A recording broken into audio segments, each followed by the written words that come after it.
नमः शिवाय महारुद्राय। हे बाबा धवलेश्वराय नमो नमः। दीपं ज्योति परं ब्रह्म दीपं ज्योति जनार्दनः दीपहरतु मे पापो पूजा दीप नमस्तुते।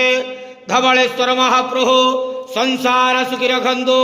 आज ज्येष्ठ मासर शुक्ल पक्ष एकादशी शुभ शुक्रवार रे समस्त श्रद्धालु भक्त मान को आशीर्वाद करंतु। मनस्कामना पूर्ण करंतु। कर्म क्षेत्र उन्नति करंतु। ग्रहरिष्ट खंडन करंतु। जगतर मंगल करंतु।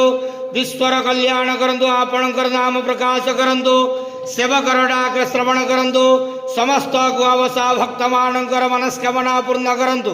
बाबा धवलेश्वराय नमो नमः। संसार सुखी रखंतु आनंद केवार। हरि बोलो। आज एकादशी शुभ शुक्रवार रे समस्त श्रद्धालु भक्त मानंकु आशीर्वाद करंतु आनंद केवार। हरि बोलो। बाबा धवलेश्वराय।